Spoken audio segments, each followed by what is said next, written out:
E a gente já começa acionando a nossa reportagem para trazer aqui um tema. Os nossos ouvintes estão se manifestando desde quando saiu essa decisão aqui do STJ. O STJ decidiu que os planos de saúde não precisam cobrir tratamentos fora do rol da ANS, da Agência Nacional de Saúde Suplementar. A gente tem mais detalhes chegando agora com o Cristiano Pinho. Diga aí, Pinho. 6-3, Carla. A maioria do STJ, segunda sessão, se reuniu ontem à tarde e definiu que o rol de procedimentos da ANS é taxativo, ou seja, sem margem para negociação. O que está na lista deve ser coberto pelos planos de saúde, enquanto o que não consta nesse rol de procedimentos pode ser negado ali pelos planos de saúde. A gente repercutiu tanto com a população, você citou aí 49 milhões de brasileiros, quanto com especialistas essa decisão do Superior Tribunal de Justiça, que para a advogada e coordenadora do Programa de Saúde do Instituto Brasileiro de Defesa do Consumidor, a Carolina Navarrete, é um retrocesso. O que essa decisão, esse precedente acabou de estabelecer é criar, na prática, um direito de negar cobertura. E sim, isso afeta 49 milhões de usuários, não só aqueles portadores de doenças raras. Embora, assim, esse pessoal ele possa ser mais diretamente atingido, porque as terapias mais caras, os exames e tratamentos mais caros, são comumente mais negados e mais empurrados pelas operadoras para o SUS.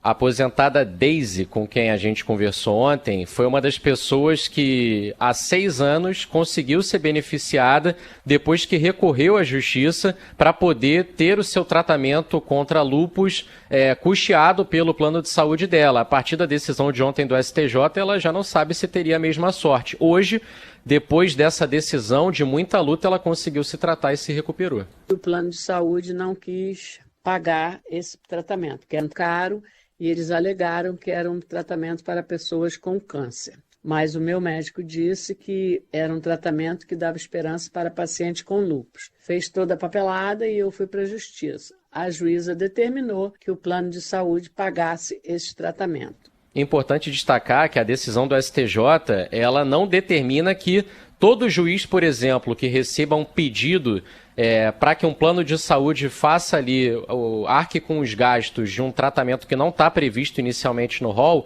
não quer dizer que a decisão do STJ vai fazer com que todo juiz agora se baseie nela, mas ela não deixa de ser algo ali para encaminhar, para nortear as próximas decisões. Tem algumas exceções fixadas pelo STJ que devem orientar a justiça em eventuais disputas. Se não houver opções semelhantes na lista de procedimentos da ANS, pode ser permitida a cobertura da indicação médica. A única exigência é que o tratamento tenha eficácia comprovada e recomendação de órgãos técnicos nacionais e internacionais, e que ele não tenha tido expressamente negada a sua inclusão no rol. E o paciente ainda pode pagar uma taxa extra no contrato para ampliar a cobertura do plano de saúde. É claro que ao longo de todo o dia, Pinho, a gente vai seguir acompanhando aqui as mensagens dos nossos ouvintes, esclarecendo, porque ficaram muitas dúvidas ainda, mas de maneira assim mais simplificada, como era até agora, né? Tinha a lista da ANS, que era considerada exemplificativa pela maior parte do judiciário. Então, aqueles pacientes que tivessem negados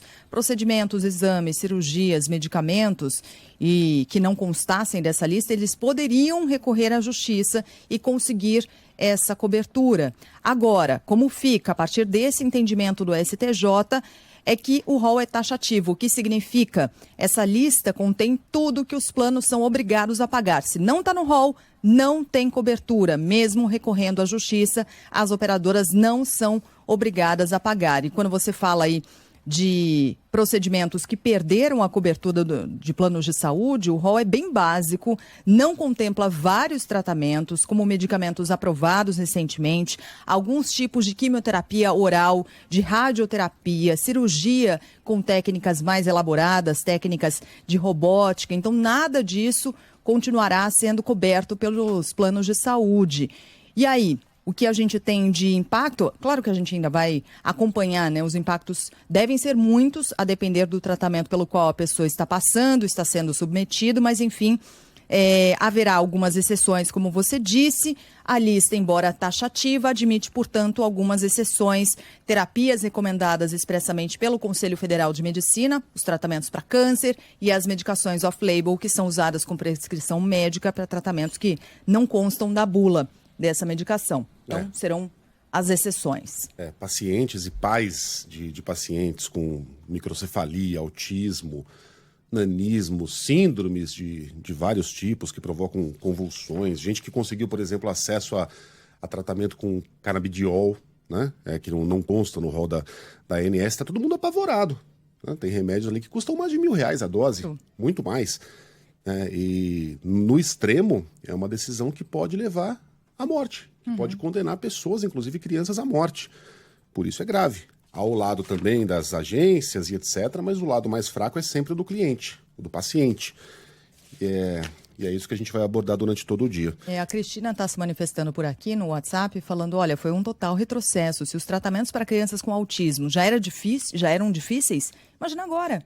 E tem toda a razão a Cristina, né? Pois é, a Sandra é nossa ouvinte de todos os dias, está sempre aqui conosco, está sempre participando. E acabou de mandar uma mensagem muito dura. Eu vou colocar um trechinho aqui da mensagem de áudio dela. O SUS garante o tratamento? No caso, se o SUS se o convênio não cobre e o SUS não cobre, cadê o direito do paciente se tratar? Eu perdi a minha irmã essa semana, Band. A minha irmã que estava lutando contra um câncer, tive que pagar R$23.300, está parcelado no meu cartão de crédito. E esses juízes que recebem altos salários, não sabe o que é ter um cartão de crédito bloqueado, porque eu parcelei em 12 vezes o tratamento da minha irmã. Esses juízes, esses homens, esses idiotas de toga, porque é isso que eu defino, um juiz que fez uma atitude como essa, eles não... Sem saber, né, Sandra? Sem saber o que é sentir na pele, o que é perceber ali, perder uma pessoa... Pagar esse tratamento, vai ficar pagando até quando, né? Esse tratamento é um tratamento que a pessoa não teria outra possibilidade de ter, né? O nosso sistema de saúde não oferece de outra forma. A nossa solidariedade a você, Sandra. E tenha esse conforto de que você fez pela sua irmã o que você podia, né? Exatamente. Então, o nosso abraço aqui e também a gente fica... Como a Sheila disse, acompanhando, né, essa decisão ao longo de todo o dia e as repercussões a partir daí. O André também é nosso ouvinte e se manifesta por aqui falando, olha, lembrando que teve aumento no convênio para crianças com diagnóstico do espectro autista. Foi alvo de reportagem aqui da Elaine Freires, da nossa central de atendimento ao ouvinte Ricardo Boechat, nessa semana. Tem toda a razão, André. Não basta o aumento. A gente paga mais, os pais pagam mais para terem esse atendimento e vão receber menos. Né? Menos possibilidade de tratamento. É um baita de um retrocesso. Voltaremos ao assunto. Em Brasília, o Senado mantém para segunda-feira a votação do projeto que limita a alíquota do ICMS sobre os combustíveis. De Brasília, João Pedro Melo.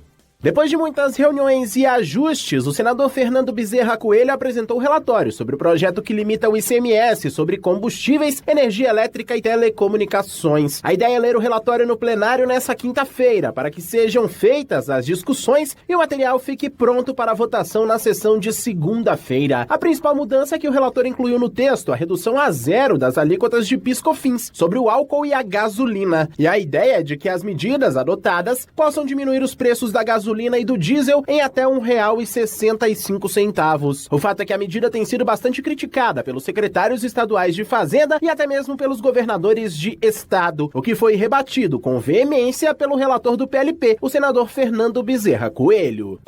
Porque mesmo que hajam críticas de que esta iniciativa do governo poderá não surtir os efeitos que se deseja, que é reduzir os preços de combustíveis, mas ela pelo menos assegura, caso venha a se confirmar um cenário de deterioração das contas públicas estaduais, você tem um mecanismo de compensação efetivo, seguro. Segunda-feira, votação no Senado? Segunda-feira? Tá bom. Bom, mais cedo, o presidente do Senado se reuniu com governadores e a gente tem informação agora chegando com a Natália Pazzi. Em nova rodada de negociações com o presidente do Senado, governadores propõem um modelo duplo de compensação e insistem que a restituição na perda de arrecadação dos estados possa ocorrer através dos dividendos da Petrobras. Em resumo, estados com dívidas seriam compensados com o congelamento da cobrança por um período. Quem não tem dívida seria compensado com os recursos dos dividendos da estatal. O governador de São Paulo, Rodrigo Garcia, afirma que usar os lucros da estatal para compensar a perda de arrecadação dos estados ajudaria a não afetar as políticas públicas, como saúde e educação. E o governo federal, nesse momento, tem vários mecanismos, como usar a compensação de dívidas de estados, como usar o lucro que a Petrobras deu. É um lucro astronômico até nesse primeiro trimestre de 2022. Bom, a gente vai, claro, continuar acompanhando esse tema e ainda falando, né, sobre os combustíveis, sobre a possibilidade de redução de preços. Em comunicado, a Petrobras reforça a atual política de preços. A Agatha Meirelles vai contar tudo pra gente. A Petrobras volta a dizer que a prática de preços de combustíveis alinhados ao mercado externo é necessária para manter a segurança energética e evitar desabastecimento. A companhia afirmou em novo comunicado divulgado ontem que há possibilidade de o mercado global de óleo diesel ficar mais pressionado nos próximos meses. Em um cenário de escassez mundial, o abastecimento nacional requer uma atenção especial. Na avaliação da estatal, o mercado estará diante de um aumento sazonal da demanda mundial no segundo semestre, menor disponibilidade de exportações russas diante do agravamento de sanções econômicas ao país, além de eventual indisponibilidade de refinarias nos Estados Unidos e Caribe, com a temporada de furacões de junho a novembro.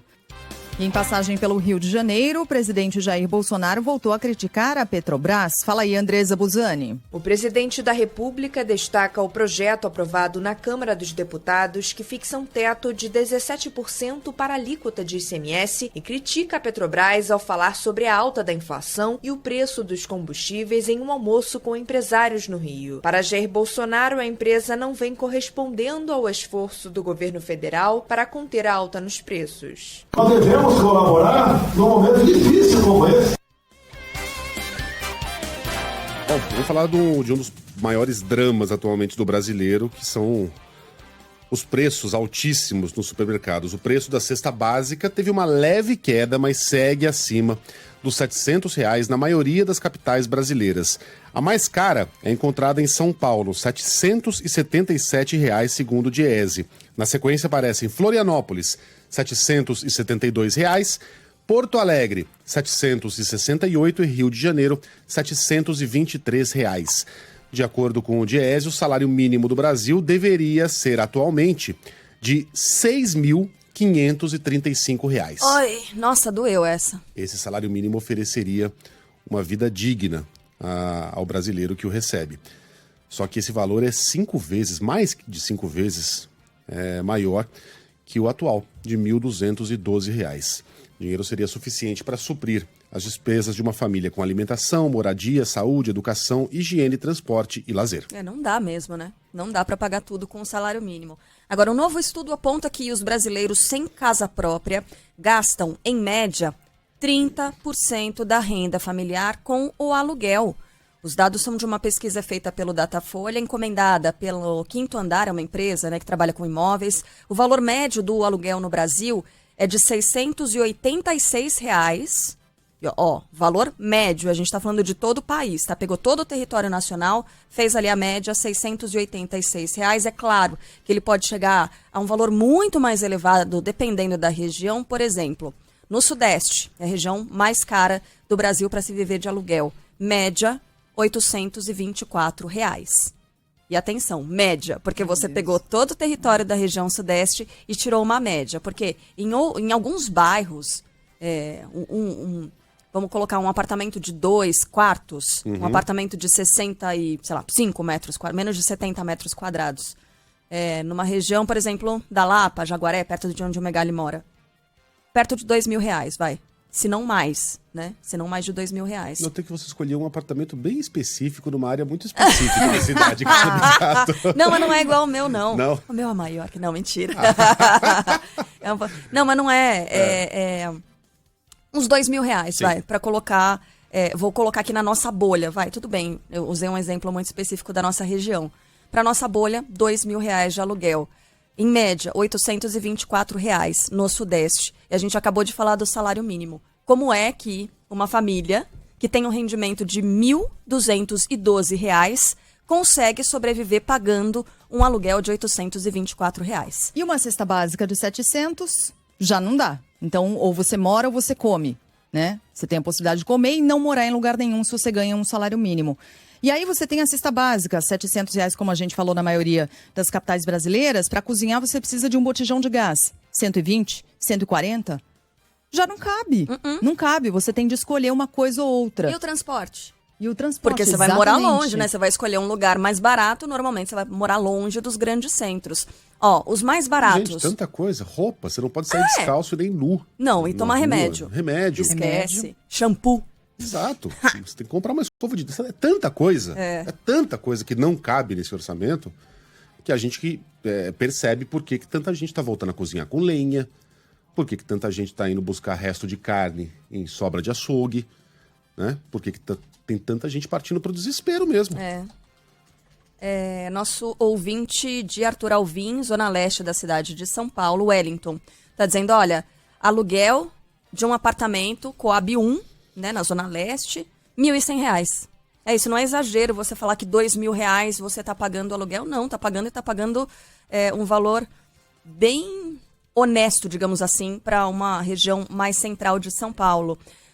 Aluguel mais barato, região no Nordeste, R$400, né? Ainda assim é um valor super elevado. Entre os entrevistados, 57% disseram que pretendem comprar um imóvel nos próximos 2 anos, mas somente 45% deles estão se planejando financeiramente para isso. E aí como é que como é que a pessoa se planeja, né? Se ela tem um rendimento, vamos colocar, de 2 salários mínimos por mês, R$2.000 e quase R$2.500.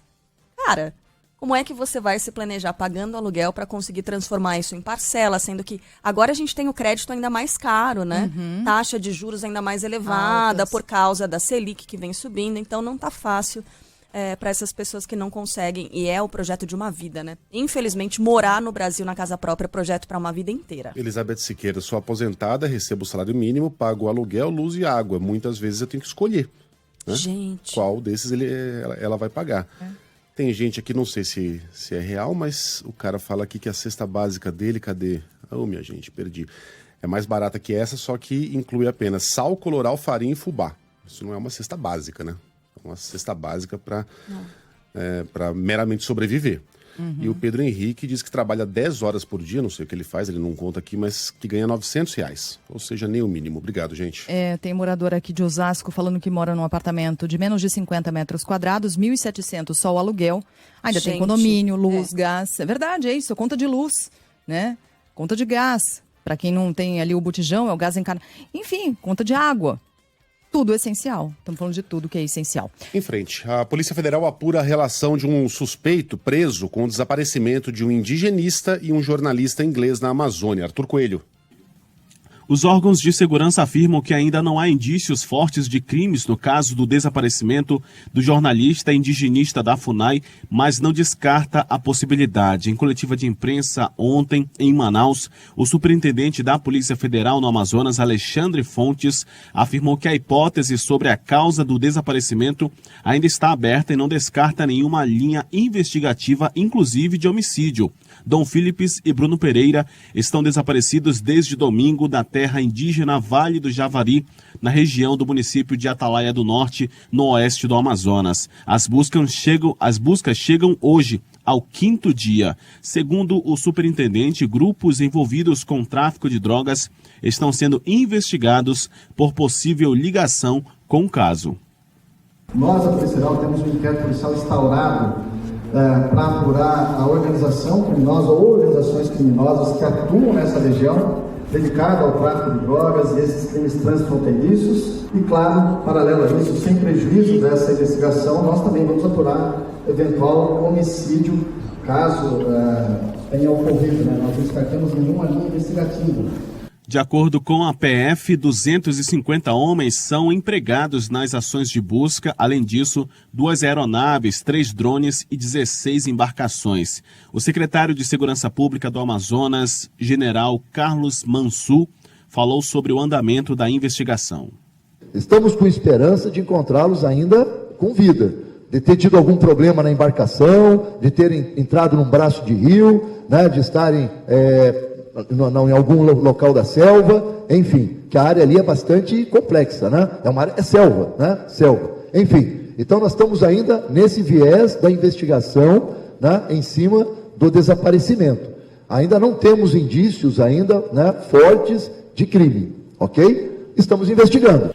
Segundo o secretário, um suspeito foi ouvido pelas autoridades e seguirá sob custódia. Amarildo da Costa de Oliveira, conhecido na região como Pelado, foi preso na terça-feira por porte ilegal de munição de uso restrito. No auto de prisão que a Band News FM em Manaus teve acesso, consta que ribeirinhos da região relataram à polícia que viram a lancha do suspeito seguir na direção da embarcação do indigenista e também do jornalista em um intervalo de 10 minutos na comunidade da Cachoeira. Além disso, outras 5 pessoas foram ouvidas na condição de testemunhas. A Justiça Federal determinou ontem que a União seja obrigada a viabilizar o uso de helicópteros, embarcações e também equipes de buscas.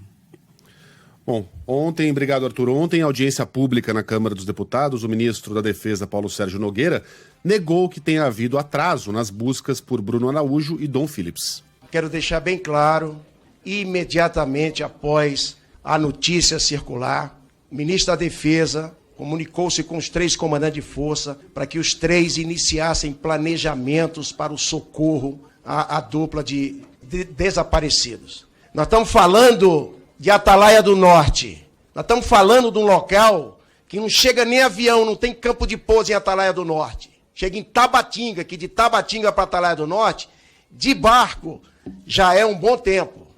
O helicóptero mais perto do Exército é Manaus.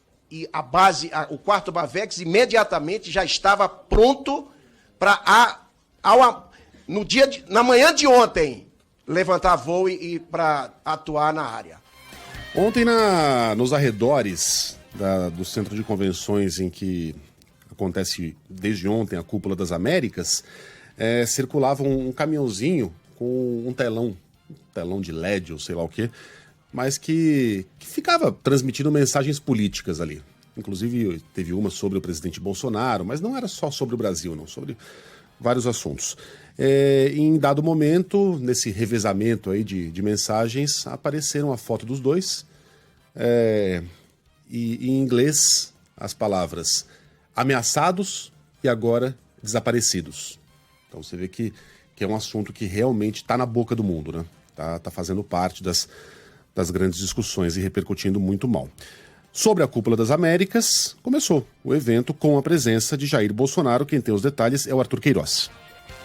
Jair Bolsonaro participa hoje à tarde da plenária de abertura da Cúpula das Américas em Los Angeles, nos Estados Unidos. À noite, ele se reúne pela primeira vez com o presidente americano. No discurso de abertura oficial do evento, ontem, Joe Biden defendeu a democracia e a preservação do meio ambiente. Em um momento em que a democracia está sob ataque em todo o mundo, vamos renovar a nossa convicção de que a democracia não é apenas a característica da história americana, mas o ingrediente essencial para o futuro.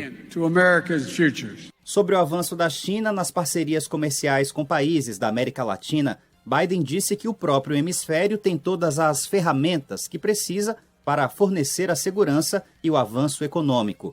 Realizada desde 1994, a cúpula reúne líderes de países das Américas para discutir e buscar soluções para questões políticas em comum.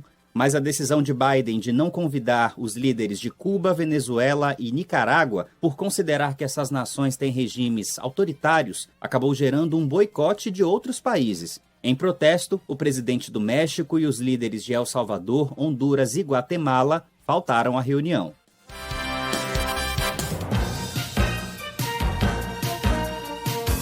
O PSDB vai anunciar oficialmente hoje o apoio à candidatura de Simone Tebet, do MDB, na corrida ao Palácio do Planalto. O acordo foi confirmado ontem à noite em encontro entre os dirigentes da chamada Terceira Via. Com isso, os tucanos vão ficar com a vaga de vice na chapa. O escolhido será o senador Tasso Gereissati. Será a primeira vez desde 1989 que o PSDB não lançará candidatura própria à presidência da República. É isso aí então, né? Temos aquilo que foi apelidado de Terceira Via. É isso. Simone Tebet candidata, Tasso Gereissati, que foi comendo pelas beiradas, né? Correndo por fora. Vai saber, né, que a gente não está acompanhando os bastidores, né, mergulhados nos bastidores do negócio. Nem João Dória, o nome tucano será Tasso Gereissati, e ainda assim como candidato a vice. Por enquanto, é uma candidatura muito nanica. Tá lá na turma do Emael, daqui a pouquinho a gente vai trazer né, uma nova pesquisa. Desculpa, mas a risada, gente, foi sem querer. Não tem passado dos 3 pontos. A ver se a Terceira Via pariu o que virá a ser uma montanha ou o camundongo que é agora. A Terceira Via tá virando nem-nem, né? E é nem pra tudo, desde o início, né? Porque nem Leite, nem Dória, é tudo nem-nem. De tudo que virou, por né? enquanto é nem Lula, nem Bolsonaro, nem ninguém. Nem ninguém. Nem voto. Mas aguardemos, né? Tem 4 meses ainda até a eleição. Bem, o ex-presidente Lula voltou a criticar Jair Bolsonaro por não mudar a política de preços da Petrobras. Segundo ele, o presidente não tem coragem para interferir na regra de reajuste alterada no governo Michel Temer e classificou de malabarismo as medidas do governo para tentar reduzir o preço dos combustíveis. O aumento da gasolina, sabe, ao preço internacional não foi feito com uma votação no Congresso, se para aumentar o preço do combustível e transformar o preço do combustível no Brasil a um preço internacional foi numa canetada. Para você tirar, também pode ser uma canetada. O presidente, se tivesse coragem, se não fosse um fanfarrão, se não fosse um embusteiro, ele já teria feito isso. No Rio de Janeiro, Jair Bolsonaro afirmou que não existe na lei brasileira a tipificação para o crime de fake news. Voltou a criticar a decisão do Supremo, que cassou o mandato do deputado Fernando Francischini. Cassando o mandato de um deputado estadual por fake news. Tem algum juiz aqui? Qual é a tipificação? Eu acho que eu posso prender um de vocês agora por acusação de ter maltratado, né, torturado um marciano. É a mesma coisa. Mas o que tem a ver? Acusação de ter matado um marciano porque o assassinato de marcianos não está tipificado naquilo. Que coisa nonsense! Que comparação maluca! Aliás, os apoiadores do Francischini insistem na tese de que ele foi cassado por crime de opinião. O Francischini não deu opinião nenhuma. O Francischini tentou fraudar uma eleição. O que ele fez é uma tentativa de fraude. Ah, mas aconteceu faltando 20 minutos, não ia mudar nada. Não importa. Não importa. O que ele fez foi uma tentativa deliberada de fraudar uma eleição. Vamos lembrar que a gente estava no primeiro turno.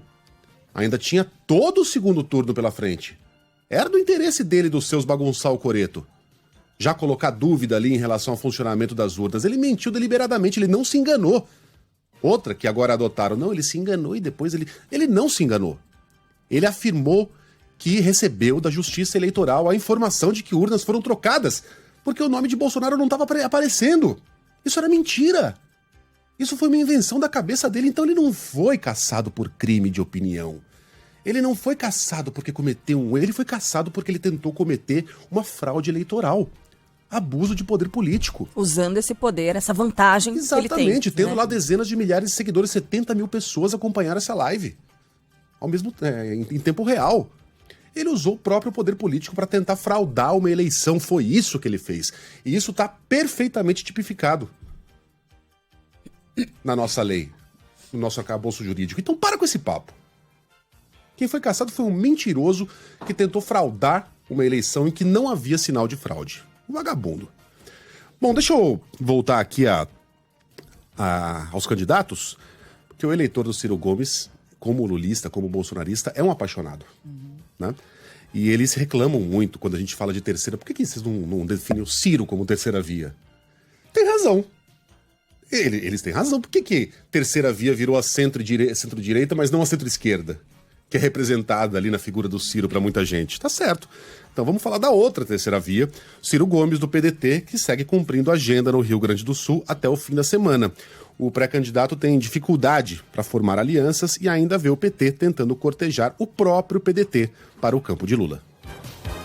E mais uma pesquisa, essa feita pelo Poder Data, mostra Lula à frente de Bolsonaro na disputa ao Palácio do Planalto. No primeiro turno, o petista aparece com 43% das intenções de voto contra 35% do atual presidente da República. Ciro Gomes tem 6%, André Janones, do Avante, 2%, Simone Tebet surge com 1%, empatada com Emael e Luciano Bivar. Brancos e nulos somam 5% e outros 5% não responderam. Em um eventual segundo turno, segundo, repetindo aqui essa pesquisa feita pelo Poder Data, entre Lula e Jair Bolsonaro, o petista venceria por 50% a 40%. Poder Data ouviu 3 mil pessoas entre os dias 5 e 7 de junho. Margem de erro é de 2 pontos percentuais para mais ou para menos.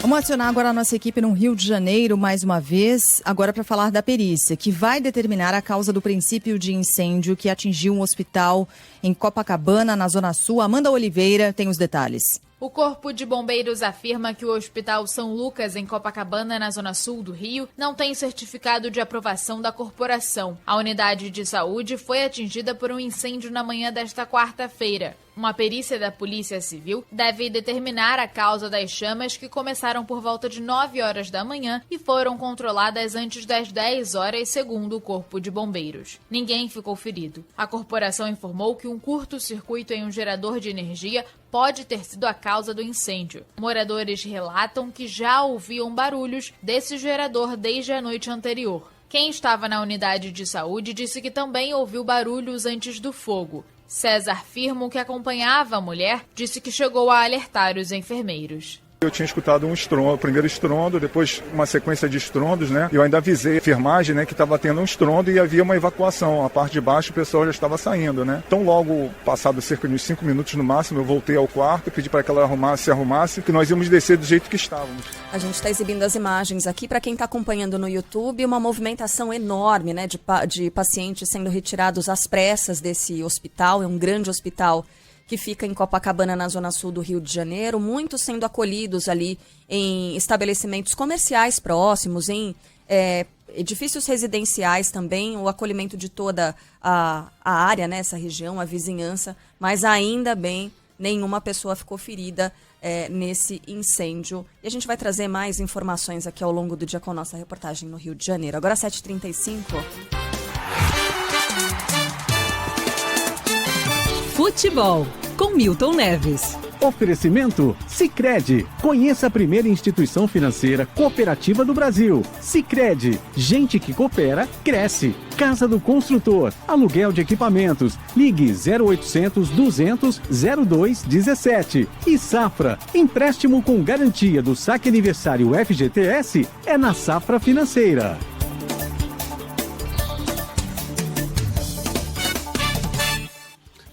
Fala, Milton, bom dia. Megali, aquele abraço pra você, Sheila Magalhães. Muito bem, a Carla Bigato conosco também, hein? Isso. Agora, ontem eu vou dizer uma coisa pra você. Lá em Bragança Paulista, tivemos um time carioca jogando com o Red Bull e é um bom sucesso, né? Ah, não. Era o Madureira? Não. É o Itaperuna? Não. É o Canto do Rio do Ricardo Eugênio Boixá? Pelo amor de Deus, o Flamengo tá uma vergonha. E no mais? Tivemos o Juventude em casa perdendo o Atlético Paranaense, um grande resultado pro time do Filipão. E o América Mineiro, hein? Ei, acabou o fôlego, hein? Acabou o fôlego do Coelho. 0 para o América, ou seja, América Mineiro 0, Ceará 2. E tivemos também o Atlético Goianiense ganhando do Avaí de Santa Catarina por 2-1. E o Red Bull Bragantino ganhou do Timeco do Flamengo por 1-0. E o Fluminense, que jogo espetacular do Fluminense, meteu 5-3 no Galo, hein? E o Santos na Vila operado, vergonhosamente no apito pelo maldito VAR. Aquilo, o gol no lado do Santos, o impedimento lá, não foi impedimento nem aqui, nem no esquinto dos infernos. Santos 1, Internacional 1. Grande abraço e até amanhã.